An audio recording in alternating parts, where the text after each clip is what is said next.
Bismillahirrahmanirrahim. Elhamdülillahi Rabbil alemin ve salatu ve selamu ala Resulina Muhammedin ve ala alihi ve sahbihi ecmain. Elhamdülillah bu sene siyer sınavımızı yüz yüze yapmaya Allah-u Teala nasip etti. Biliyorsunuz geçen sene pandemiden dolayı maalesef yüz yüze yapamamıştık sınavımızı.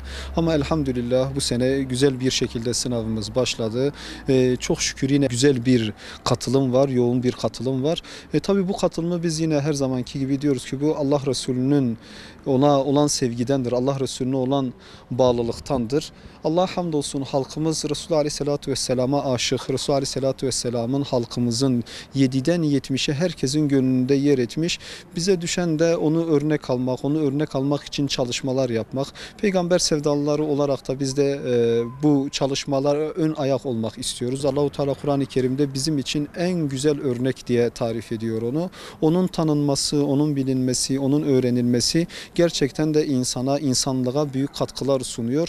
İnsanlık onu öğrendikçe, onu tanıdıkça, onu bildikçe Allah'ın izniyle maddi hastalıklardan, manevi hastalıklardan, bütün kötülüklerden inşallah kendini alıkoyacaktır. Onun için Resulullah Aleyhisselatü Vesselam'ı tanımak gerçekten önemli olduğunu çok iyi anlıyoruz. Onu tanıdıkça, onu bildikçe ümmet birleşecek, ümmet birbirlerinin derdiyle dertlenecek. İnşallah bu şekilde şerefe nail olacaklar. Resulullah Aleyhisselatü Vesselam'ı çocuklarına özellikle ilk öğretecekleri insan Allah'ın Resulü olmalıdır. Çünkü Resulullah Aleyhisselatü Vesselam'ı çocuklar öğrendikçe, onu tanıdıkça, bildikçe, sevdikçe, örnek aldıkça onlara itaat eden, onları seven, ondan sonra kötülüğe bulaşmayan insanlar olarak büyürler.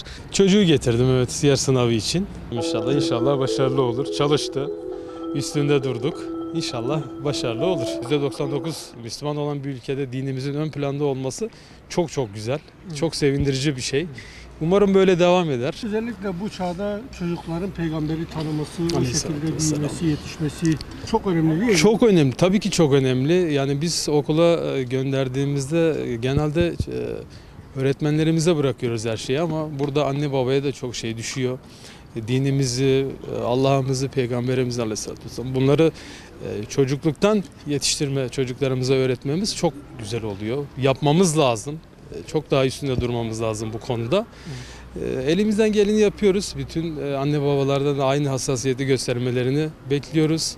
Yeni neslin din yolunda, hak yolunda, iman yolunda ilerlemesi devam eder ve yeni neslin böyle güzel bir şekilde yetişmesini temenni ediyorum. Çocuğumu sınava getirdim. Ailece çocuğumuzu bekliyoruz.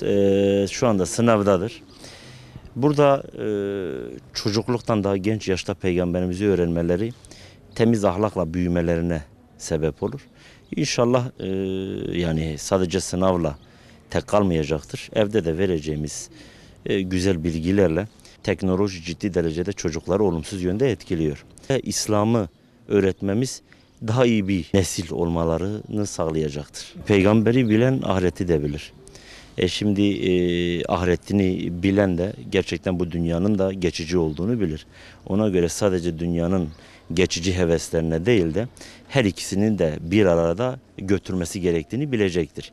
Yani ondan dolayı çocuklar bunu bildiği için ne olacak? Onlar da zaten onun gibi olamaz ama en azından ondan biraz da feyz alacaktır.